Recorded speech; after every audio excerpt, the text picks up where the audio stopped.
We're talking about seasons of change. Sounds like a lot of us are already in seasons of change, right? Are they comfortable when we go through various changes? What is that like for you? Do you like change? I typically have liked change, Mhm. because I've grown up where like my mom moved every like 6 months. That's true for you. So we were always like in and out of, I never knew what we were going to be. If we were going to be in a shelter, we were going to be in a really nice fancy house. Like it was always extremes. And so I think I got used to that. But then Hmm. now being married, I think like, yeah, the changes can be more scary because there's like now it's riding on me, all the decisions or Reggie and our lives. Or even now, like with my health changes, or like it's an extreme change to like my diet and lifestyle. So I'm like, yeah, this like I cried for 10 days straight. And I was like, what is happening? So I wasn't really excited about the change for sure. It was more trying than I thought it was gonna be. Right, right. Okay, awesome. Thank you. Brenda, Angel, how are you with change? I do okay, for the most part. Um, there are there are major life changes, like Hmm. being pregnant and having a baby is a pretty big one. Um, that I kind of go up and down with. Like I get really excited about it, and then I'm really like anxious, and you know, the prepper in me wants to like be prepared, but I know I can't fully be prepared for everything, and so it's kind of back Right, and forth of excitement and then also, not really knowing what to expect, so that brings some anxiety, but um it's a blessing in the end. I talked about it last week, how this is kind of like a miracle happening in hmm, my life. This wasn't something I thought was possible, having a baby, so um but I'm underestimating God. Anything's possible, but I was convinced for a long time that it wasn't. So but for the most part, I think I'm okay with change. I just ebb and flow on how I feel about it moment by moment. right. Yeah. Okay, okay. Awesome. Brenda, how are you with change? Seasons of change.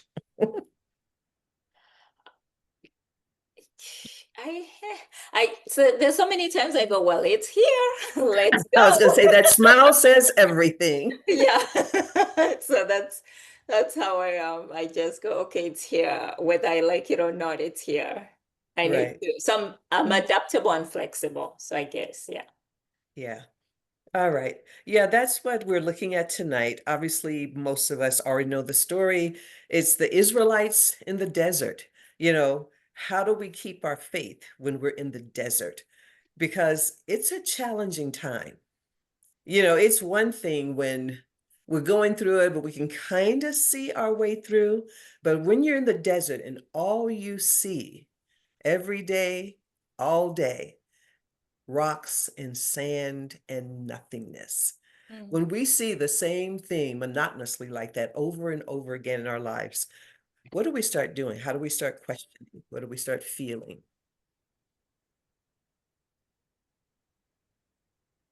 To be honest, and I see my friend just hopped on, Callie. Not sure if she'll come on, but she's one of my friends here in Vegas. Awesome. She just had a baby too.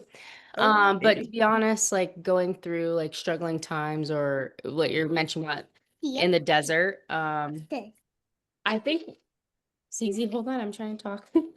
When I start to see like you're saying like the dust and the sand and the rocks consistently, I think I just go to this point where like, well, I'm just not that special. Like, why would God help me out of this? Like, Mm, okay, yeah, he does miracles for other people, but like I probably am just not gonna be that one. So I think I can just get very negative. Like right, I never question like, oh, do I believe God can? I think it's just will he? And right, my mind goes to probably not. Like I wouldn't be that lucky. And so right. I don't know, I can get pretty negative, but never lose like my faith in him or Hmm. like, do I still want to follow him? I just think like just gonna keep struggling along here. Yeah, very good. We're going to see some of that actually as we start to read it. I really want to look at it. We're going to be over in Exodus 17 tonight.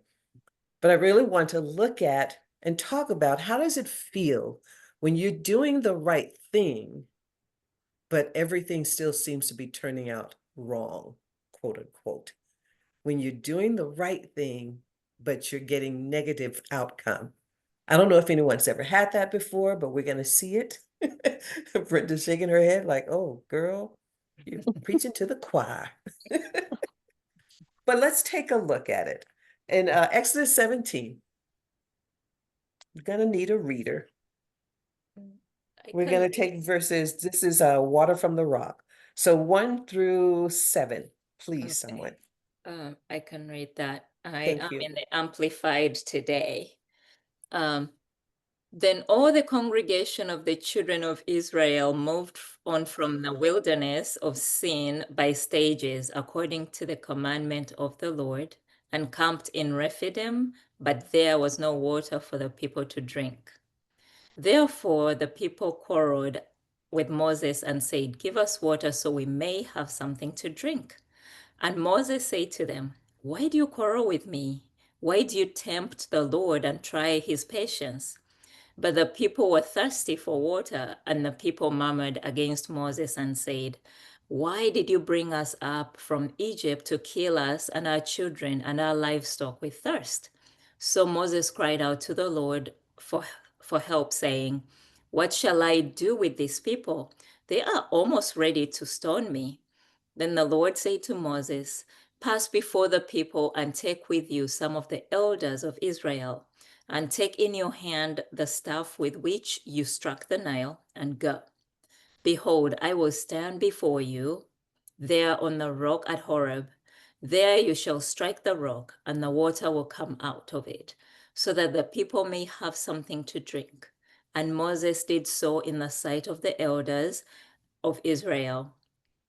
He named the place where this miracle occurred Massa, test, and Meribah, contention, because of the quarreling of the sons of Israel, and because they tested the patience of the Lord, saying, "Is the Lord among us or not?" All right, let's talk about this. What stands out when jumps out at you and why? Here they are going about their way, and then all of a sudden, grumbling starts to happen. What part stands out for you personally? Those who just joined us, we are in Exodus 17, verses 1 through 7.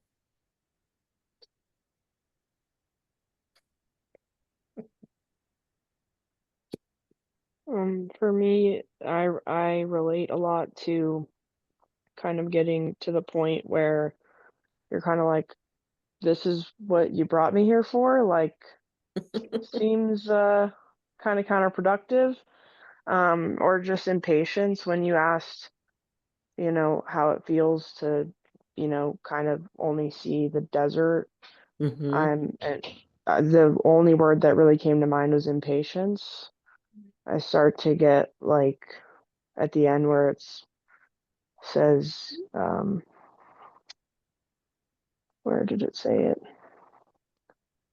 Um, where they tested, oh, I think it's because I was listening to her read, where they tested the Lord's patience. Mm-hmm.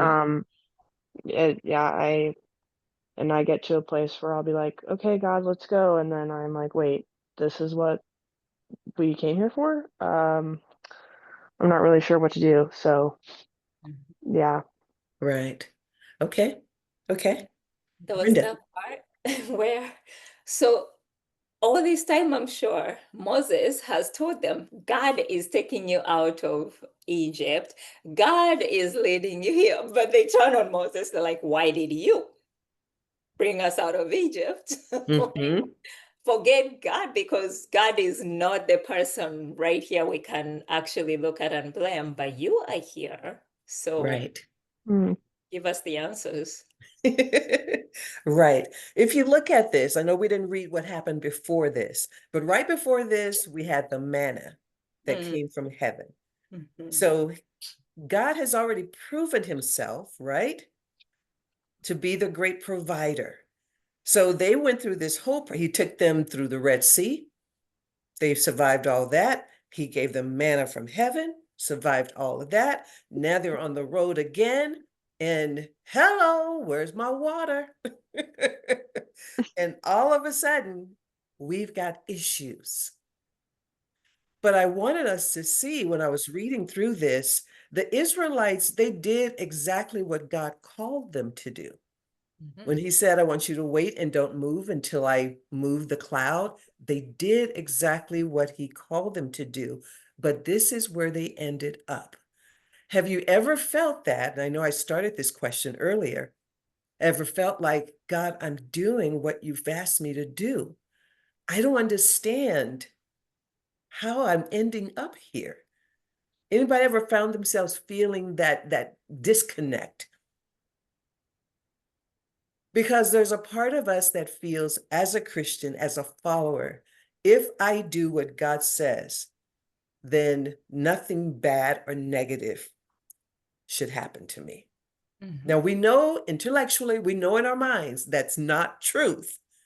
But that's a part of us is like, but wait a minute, I'm doing what you asked me to do. So when you think about it in those terms, you hear the frustration of the people. And they're like, what the heck? Did you bring us out here for us to die? You're going to let us and our livestock and our families? How long can the human go without water before they die? 9 days, is that? I don't know. I've heard 9 days, but I may be dreaming it up. Wait, no, 3 days. No, food I is, think it's 3 to 7. If I'm Yeah, not yeah. mistaken, it's 3 to 7. So they're panicking. I don't know. I think at this point they've been out there for 3 days.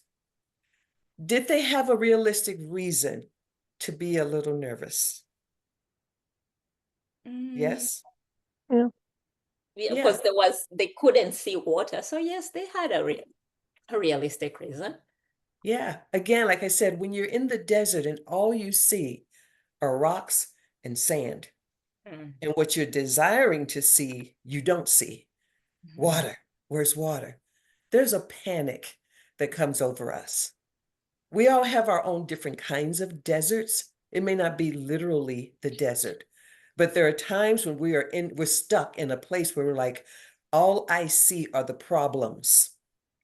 All I see are the monsters that are coming after me. And God, I need to see the water, and I don't see the water. When you turn negative, for lack of a better, I don't know if I want to call it negative, but when we start to doubt, that's probably better. Where do we turn our doubt? They turned theirs on Moses, right? Why did they turn it on Moses? He was there. He was there. So it's You like if you're married, your husband or your wife gets sorry, eek. If you're living with your parents, one of your parents gets the brunt of your doubt, your friends. So it's kind of like immediacy. Whoever is in proximity gets it. Yeah. Or I start blaming myself. If no one is around for me to blame, then I go, well, maybe you shouldn't have done this particular action that way. Maybe that's why you're here. Then I blame my childhood, like I go back in the past and I bring it all back. Yeah. Yes, and that's the question is, who is it in your life that you blame when things aren't quite moving in the direction you wanted to go? Like Brenda said, it's usually the person who's there, the person I can see. Now, Moses had done a lot of good things. He had pushed them forward. He'd done all these good things. 1 minute it was Moses, Moses, yeah. And now they're like stoning. He brought us out here to die. It's like this about face. We do the same, even with the people in our lives that we love. Why? Because they're in front of us. Who were they really upset with? When we turn like that, who do we turn on? But who are they really mad So at? interesting. Their question would have been like, Moses, could you please speak to God to give us water? That could have been a thing because they've already seen that God always provides for them. Right. Right.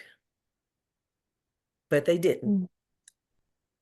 What was their sin in this whole thing? Like I asked, is it realistic? They can't live without water. So their complaint is realistic. It wasn't like they were complaining that they didn't have some Doritos You know what I mean? There are some times that we complain over things that are just ludicrous. Let's just get real. It's over things that we want, not necessarily something we need. Well, God, I'm just mad because I Mm. can't get my hair done. Or my fingernail, it's like that wasn't their complaint. Their complaint was over something that was a matter of life or death. But the escalation, they said, give us water. And before Moses even responds, they're like, why did you even bring us here? So it's kind of like when you have a tired child and they're like, you go, oh, you need a nap. No. And they're beating you up. And like, I just said one word. You didn't need to take it over that way. But now I'm the victim. So that's what I'm looking at. Like, so God, I think that really disappointed God because in the end, he's like, they're not patient. Mm-hmm. They're questioning my patience Mm-hmm. because immediately they doubted, they started attacking the poor guy. Yeah. Yes. How do you feel when Mm. people question your motives? I'm assuming it's happened. Yeah. Somebody questions your heart motive behind something you do or don't do. How does that make you feel? I think it makes me feel, oh, thank you, lemon sandwich. Pretty upset, because I think that happened when I first became a Christian and when I first started studying the Bible. And sorry, she's throwing toys all over me. It's okay. And I think they were just questioning my motives. Like, Reggie was in the same church, so a lot of people are like, "Oh, you're here for a man," da da da. And I was like, "Yeah, but like I really know what's going on in here." So like, I had to fight to be like, "Okay, do I still stay here and grow in a church where people are questioning my faith, or do I just let it Mhm. go and like maybe I'll pick it up somewhere else?" Mhm. But I think I just felt like, I don't know, why can't people just trust me? Yeah. Yes. Okay. Angel, how do you feel when people question your motives? I would agree. I get, upset, because most of the time I don't have any like bad intentions. But I do question myself too. Like I'll start with being offended or upset, and then I'll go, but wait, like, are they right? Like I'll start to like kind of question myself. It's kind of the same when you're Mm-hmm. asking like, um, who do we like turn on? I'm usually, or who do we doubt? It's usually myself. I'm like, okay, maybe I didn't interpret what God was telling me right. Like maybe I Mm-hmm. thought this was where I was supposed to go, but it's not, and I like completely set myself off course. I usually I'll usually and then sometimes I'll get, angry with God sometimes too. Right. Like kind of like they are right now. Like you led me out here just for us to die, and what was all this for? And but it usually ends up turning. I get angry with myself. Like why did I doubt God, or why am I doubting myself, or why am I letting other people who question my motives make me question my motives? Right. I usually turn on myself in those Yeah. situations. So Yeah. All right. How did God respond to them in this situation? He gave them what they wanted. He asked Moses, I think he was sorry for Moses. He's like, you know what, Moses, please go and I want you to take some reinforcement, take other elders with you, Mm-hmm. Mm-hmm. and then provide for them what they want. But also he was hurt by what they did, because oh no, that's Moses renames the things, but God just says, go get them what they want. It's little toddlers. Right. mm, Did God intend for them to die? Was the plan for him to lead them out there to die? No. No. no. But yet it felt like it and it looked like it to them in the moment. So when it felt like it and looked like it, they turned. They didn't say they turned on him, even Yeah. though they did. Mm, Instead, they said, we turned on Moses. But in essence, they're turning on God. And that's why I asked the question, how does it feel when someone questions your heart motive. Because basically they're asking, so is God with us or not? That's a powerful statement at the very end. If you were to ask that question, what are you saying? So is God with us or not?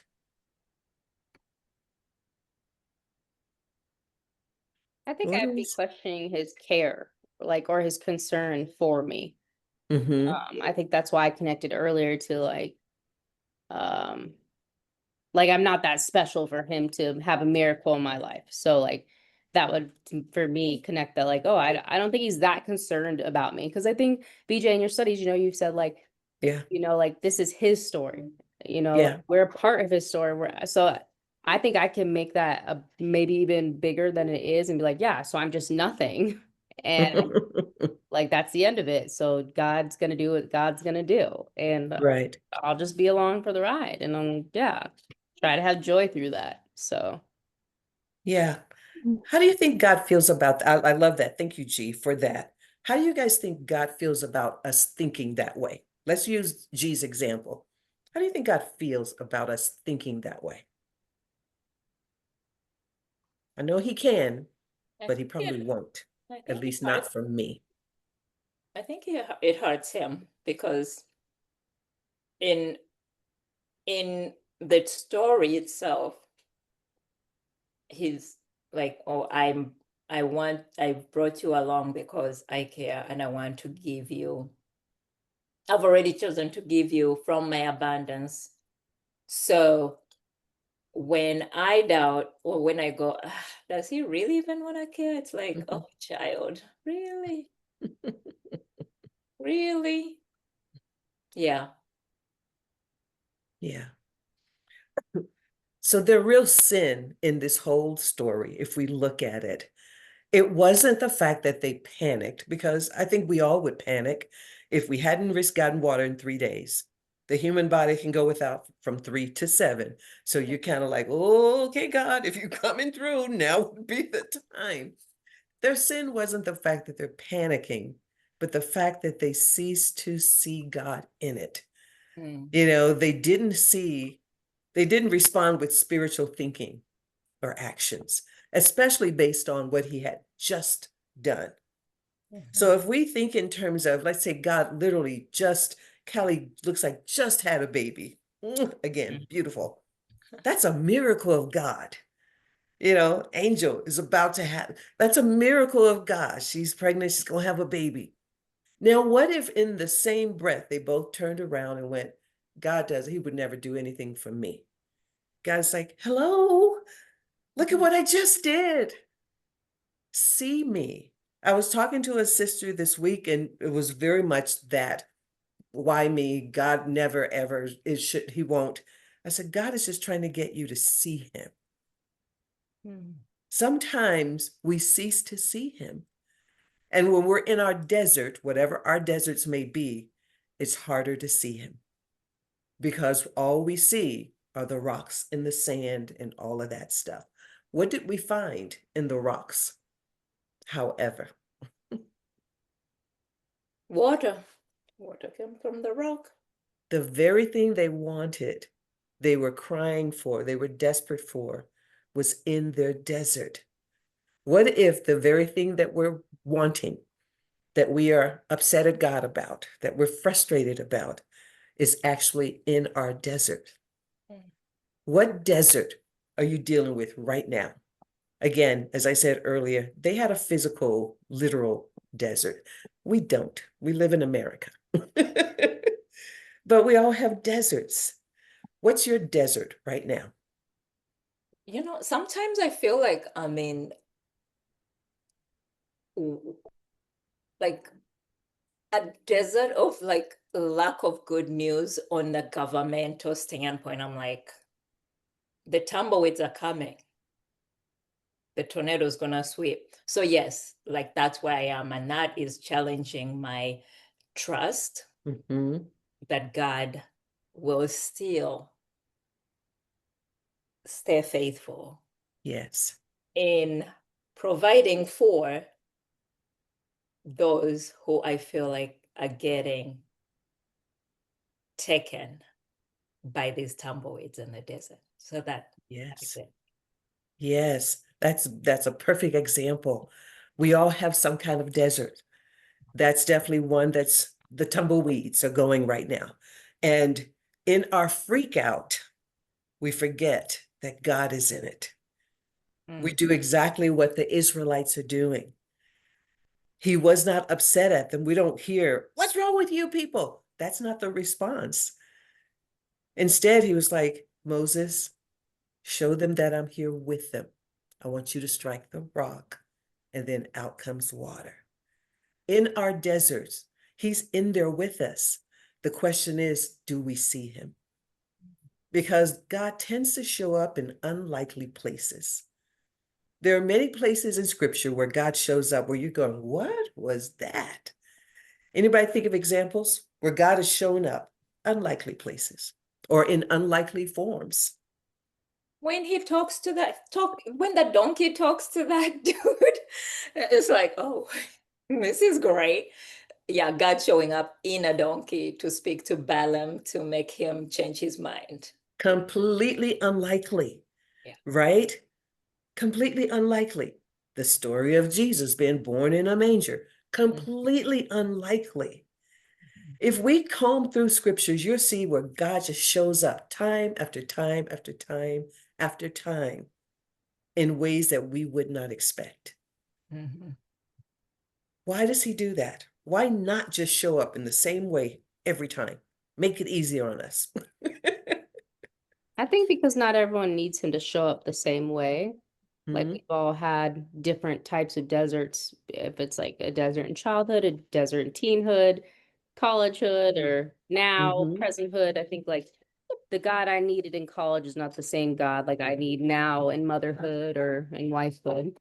Right, So I think he, right. like how you said in one of your studies before, about the God that sees me, where he met her, I would say that was kind of a desert. She ran away. Sorry, I'm trying to grab this thing for her.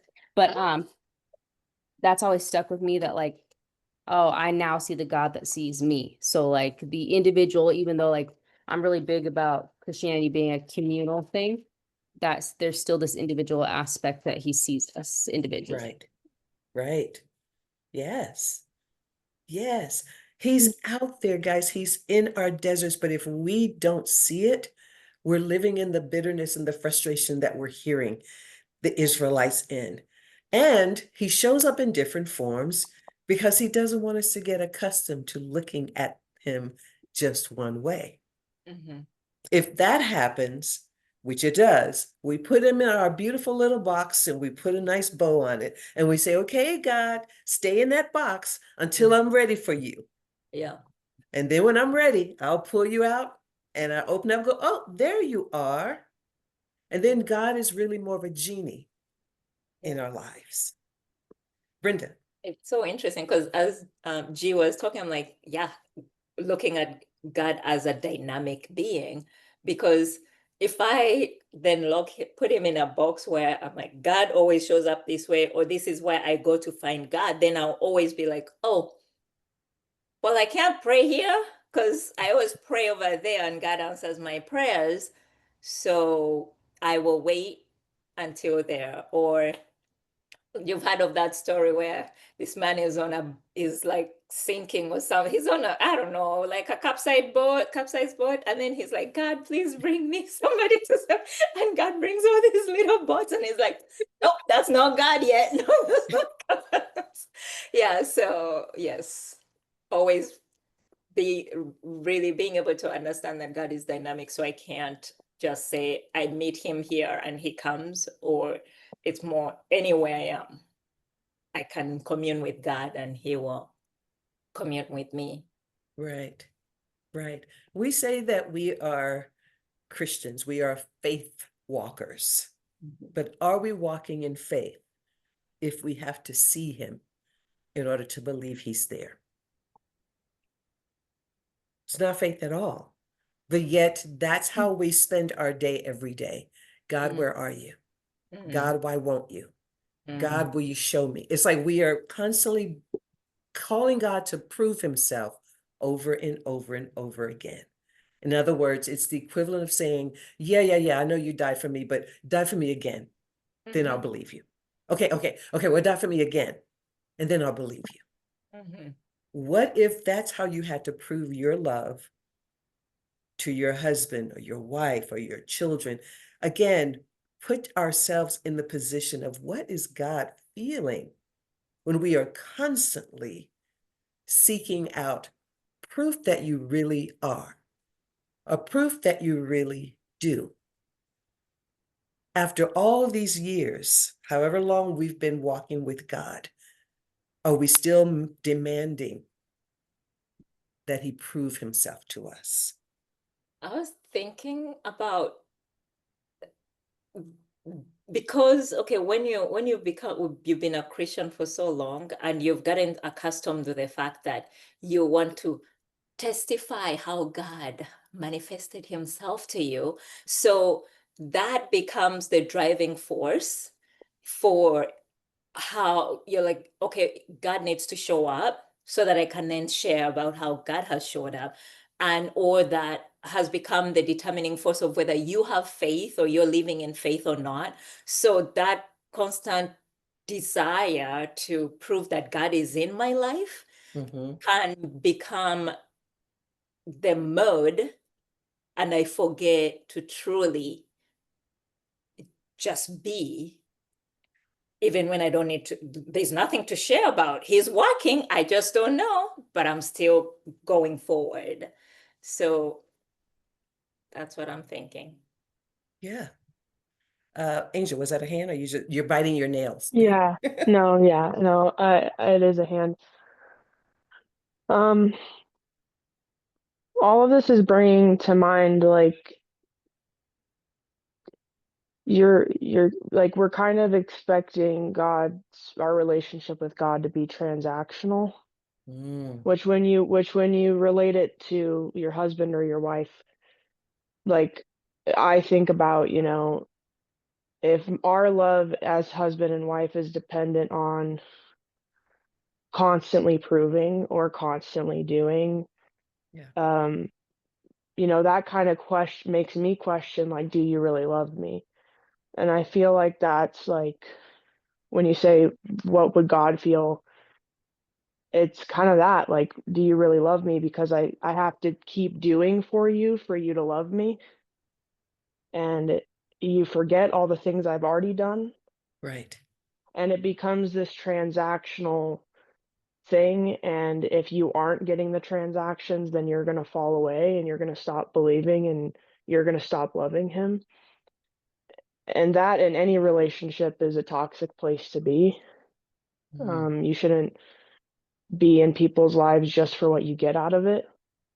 And it also makes me question like motives too. Like I thought about this when it came to like baptism. Me and BJ have talked about this. Like um,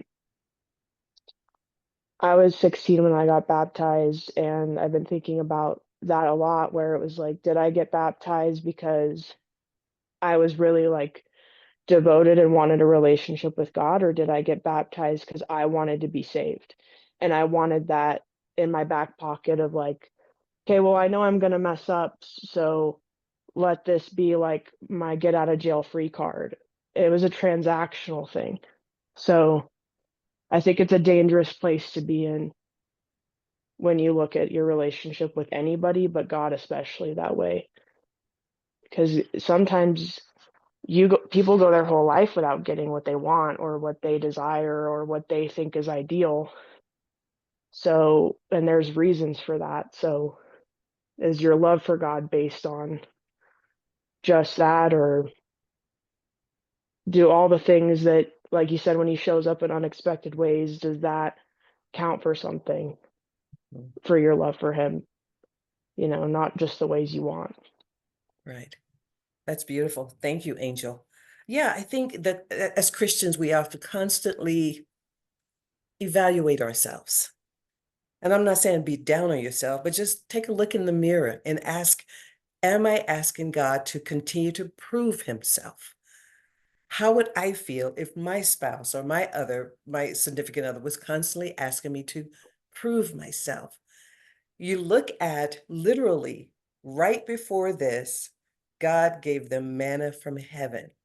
Right before that, he had taken them through the Red Sea. Talk about proof. But even the proof of what he didn't last. So often, God can show himself and do something incredible in our lives, but it's very much, yeah, but what have you done for me lately? It was like, yeah, that was good, but I need something now. What are you doing today?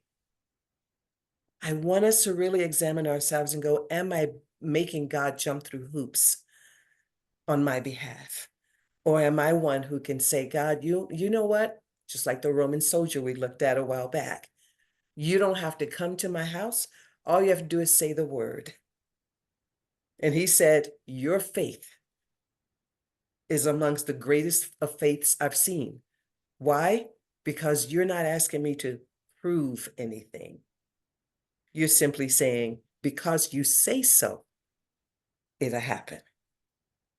We have to get to a place when we are in our deserts, because when we think about seasons, as we started, seasons don't always, at least I don't think so, you guys tell me, give warning that they're about to change. You tell me. Now we know that our Almost never in my calendar, case. what was that? There's never a warning in my case.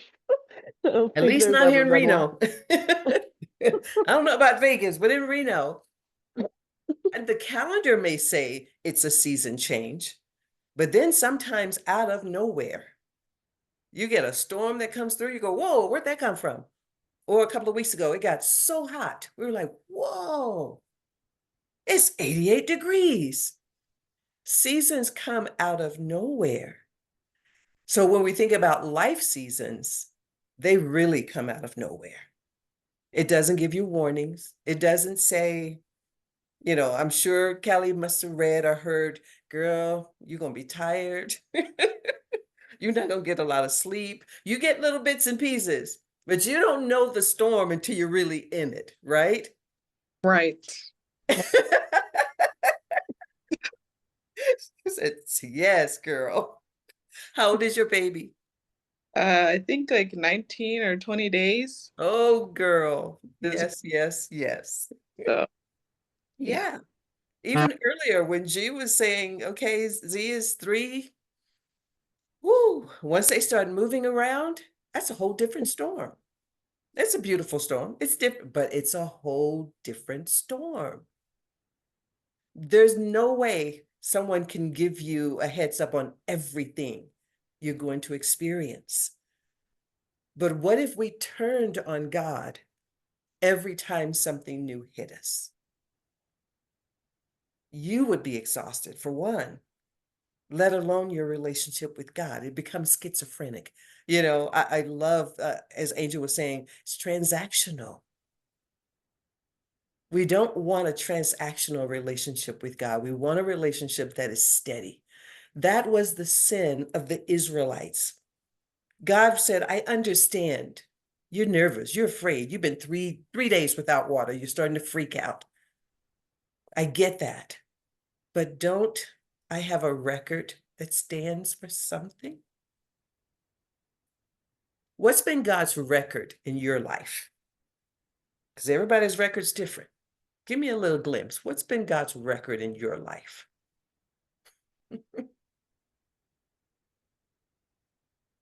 What can you stand on? I don't think God has failed me yet.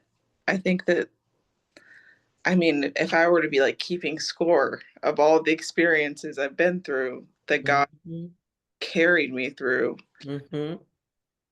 he's undefeated, I think, at this point. Not to say that I haven't had struggles and things like Right. G knows my delivery was a struggle. It was really, really rough. But God carried me through. Like, Amen. we survived. I made it, my baby made it. So I think when I look at my life, like, yes, things have been hard, but like God has showed up. I think that's kind of like what's happening here in Exodus. Like, yeah, things were hard. They didn't have water for however long. I think Mhm. and was that they complained and doubted and did all that stuff, but like God did show up. He didn't Yeah. fail them, you know. Yeah. Yes. Thank you, Callie. Yes. That really is the moral of the story. It's okay, guys. God will leave us in situations so that we do struggle, sometimes on purpose. He could have gotten them out of the situation sooner.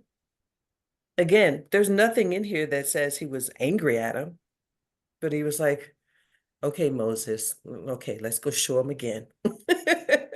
You know, so he could have gotten them out of it sooner. A lot of times when we go into the desert, what's the point of God allowing us to travel through a desert?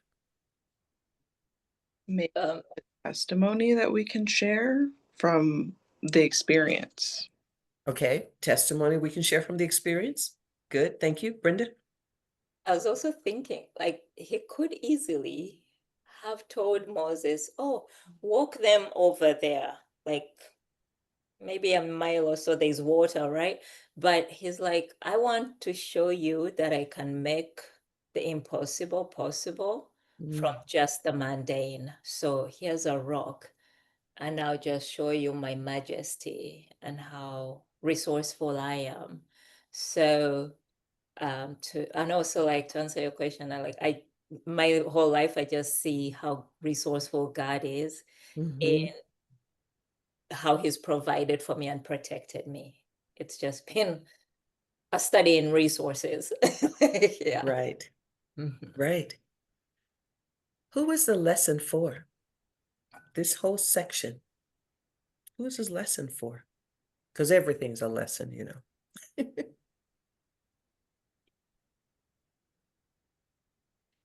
So there's a hidden audience. Like not even us who are reading it right now. But remember that so the people they left in Egypt, maybe that some are dead, but some are still hearing about like, will those people survive? And then there are other people, the surrounding whatever tribes and stuff like that who are watching to see, okay, which kind of God is this? Is he like the God we know? How is he going to provide for these people? So that hidden audience is like all the observers that the Israelites were going to meet along the way. Oh, Brenda, you've been with me way too long. God is never working on just one person. The audience is broad here. We look at the lesson, like I said, he wasn't angry. If he was angry, then it would kind of have a focus on some one person. There is no anger there. So there's a lesson for the Israelites because he wants them to see, I have provided. You don't need a proof to stand every time something difficult hits you. What was his lesson for Moses? Um, Even if people don't believe you or that God is with you leading them, like he's got to still lead. He's got to do what God called him to do. Hello. For any leader, in whatever capacity in which you lead, you come up against people who will grumble and complain about whatever, and it's not even your fault, but you feel the pressure of it. And you either cave or you go ahead and you do the right thing. And you look at, he was teaching Moses, not everybody's going to like you. You know, there are some people who will not have your back. What are you going to do? Moses went to God. He did the right thing. There's lessons across the board. And then those, as Brenda was saying, that we don't see, those who look back on the story. In other words, it ain't always about us, y'all. When we're in our deserts, all we can see is us. mhm. But if we look at this story, we go, wow, it wasn't about any one person or one group of people. So when I'm going through my desert, God is working not just on me, but he's working on people around me. He's working on people I don't see, I don't even know. It's not just about me. So if I can get my eyes off of all of the other stuff and just go, okay, God, what lesson do you want me to glean from this? Let me not get into why did he bring me here? What made her say that? You know, we can get caught up in all this. He's like, shh, shh, shh, shh, quiet. What is it that you want me to glean from my desert? Anytime they went into the desert, it was a learning time. So that means anytime we travel through our deserts, whatever they might be, it's a learning time. So whether it's something like Brenda is talking about, where there's so much negativity coming and the cobwebs or whatever you said, and you just feel like tumbleweeds, there's a lesson in it. So whatever your situation is, God is trying to tell you something. Your job is to fix your eyes on him, open up your ears, and say, here I am, Lord. Speak, I'm listening. Because if we don't learn the lesson, what happens? We repeat the same. We have to go through it again and again and again and again Yeah. until we do it. How long were our beautiful Israelites out in the desert? 40 years. 40 years for a journey that should have taken what? I think 12 days or something days. I don't know. Yeah. It was little. I think it was 11 days. Yeah. Reason being, lessons. The longer we're going through something, it's because somewhere along the way we didn't get the lesson. God doesn't get upset at us if we don't get it and we have a meltdown. That's what they did. They had a meltdown. God didn't turn against them. He just went, okay, you tired and you're thirsty. Let me take care of you. Now we're going to have this lesson go again. I say that jokingly, but I know so often we think God's mad at us. That's not the God BJ has come to know. I could be wrong, but I have a God I believe that loves me dearly. Mm-hmm. And when I don't get it, he comes back around and go, okay, let's try this again. He doesn't come back around and slap me and say, you get it right or else. He says, let's try this again. So I believe our God loves us and he keeps trying as long as we're willing to try. But I want us to look at it and see, first from the onset of this, that the Israelites did exactly what God was asking them to do. As far as follow me. Okay, we're going to move now. You see the pillar of fire. I need you to move. It stays here. When it lifts, then you got. They were doing all of the right things, and he still led them into the desert. I want us to stop getting so hurt and offended or frustrated when we find ourselves in a desert. Good things happen to everyone, and bad things happen to everyone.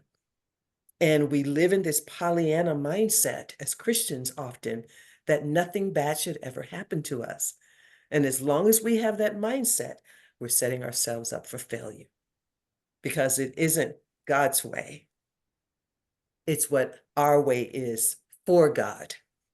Remember, it's the God that we have in a box. And we've decided nothing should happen bad. We should never have a rough delivery. It should have been so beautiful and smooth. Callie should have been listening to her music and little baby just slipped on out and then they instead she had to go through some stuff. Angel's been, she's been battling. Finally, she's passed that first trimester and she's starting to feel a little better. But life just doesn't always go the way we want it to go. But that should not reflect how we view God. And as long as we are doing it that way, we need to look at it and go, wow, my relationship with God is transactional. And as long as it's transactional, God is not pleased with it. Who is it in the Old Testament where he said, Angel said something popped into my head when he asked, do you truly love me? He asked that a number of times, but who did he ask? New Testament. Peter. Peter. Who was Peter to him? His second-hand man, his best friend. Very similar to this. The Israelites were his people. They were his people. So he's basically saying, guys, do you love me? Do you truly love me? He doesn't ask that questions of people who don't love and know him. He asks it of us. So as his children, his daughters, he will take us to the desert. And then when we start to panic and freak out, he's going to go, G, do you love me? Mm. Yes, Lord, but G, do you love me? She's got a 3-year-old. She already knows what that feels like and sounds like. Callie will experience it about 3 years down the road.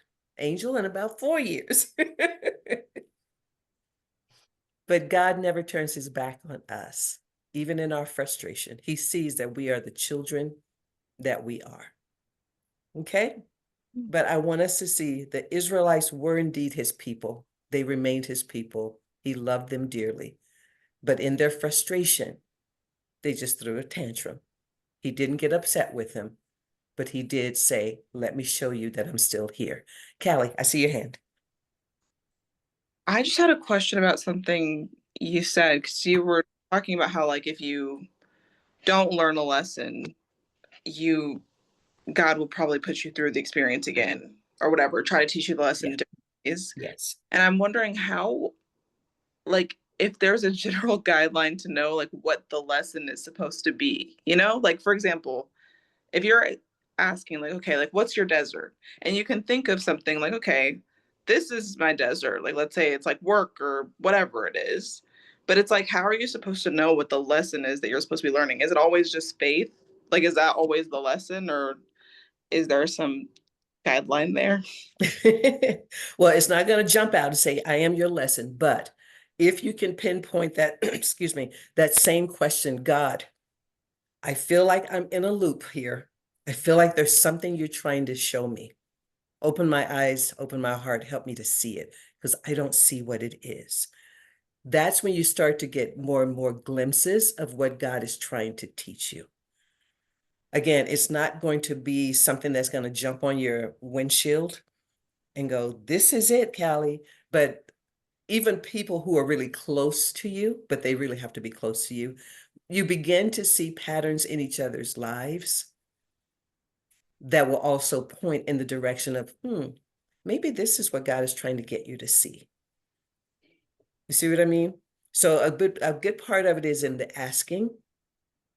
If we look at Moses, when the people started grumbling and complaining and wanting to stone him, what did he do? First, he was like, what? Wait a minute, y'all, wait a minute. And then he went, okay, hold on. And he went and talked to God. That's our step. Because the answer came from God. So when you're in a desert, whatever that might be, and you don't know why I'm here, you're going to pause and you go, okay, let me go talk to God. I always say, I don't know the answer, but I know the man who does. So I'm just going to go keep talking, talking to him until he shows me something. Does that make sense, Callie? Yeah, that does make sense. Okay.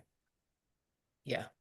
I mean, it is a faith thing, but I hate when people say stuff like, just pray about it. Yes, that is what you need to do, but you're also looking for signs in that praying about it that God is answering.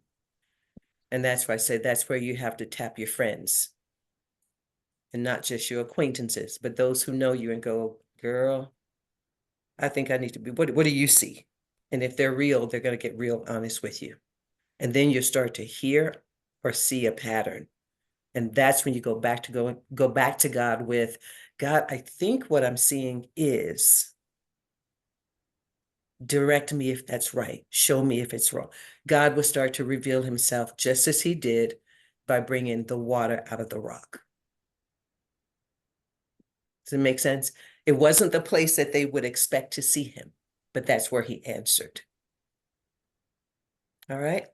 Anybody else? We're going to close this baby out. Gee, you lasted the whole time. I thought you were going to have to disappear. Oh, I did. I put her down to bed and I came right back. All right. Again, the main thing of the lesson tonight is I want us to see that God shows up in unlikely places, because no matter what we're going through, he's always in it with us. We just have to open our eyes to see it. Stop expecting to see him in the same way because we're setting ourselves up for disappointment.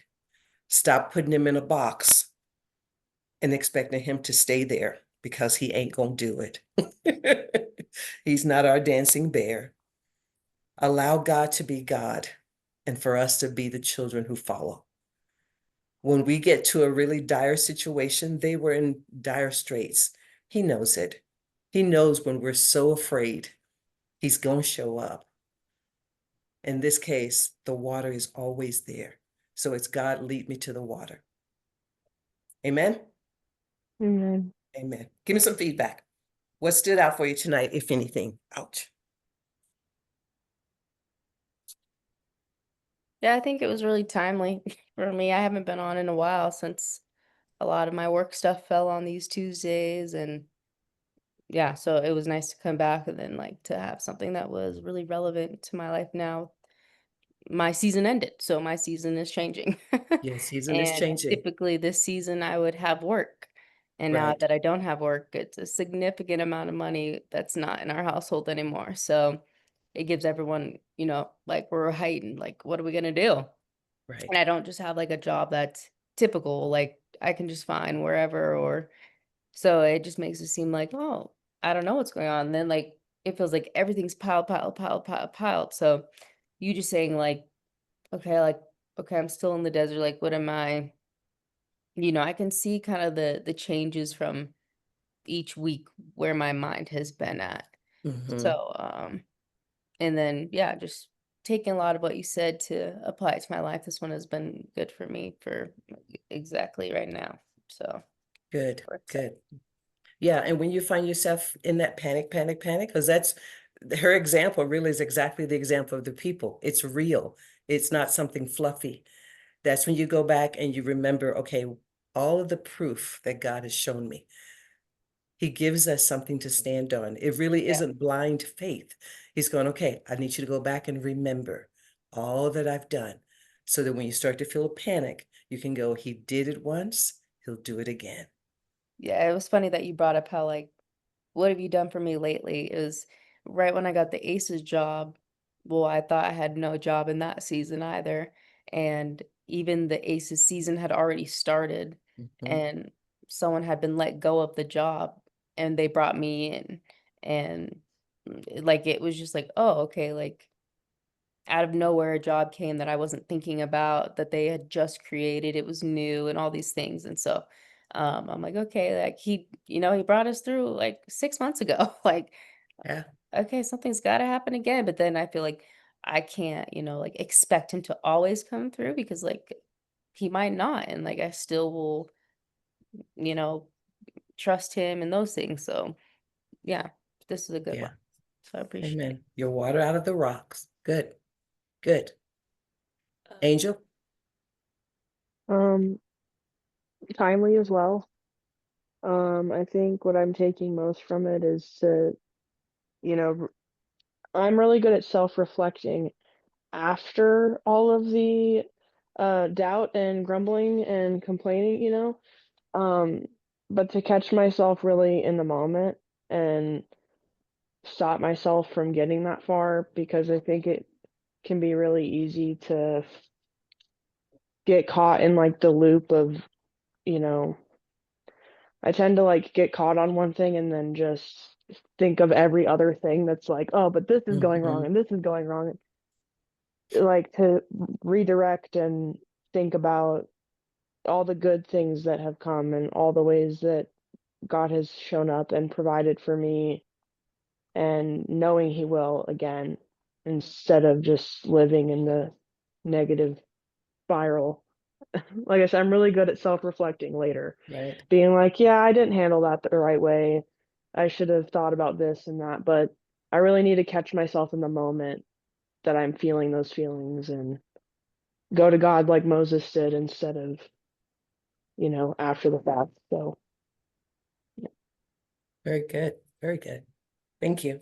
Brenda, Callie, anything? We'll close it out. You mentioned, or your question about like, hey, who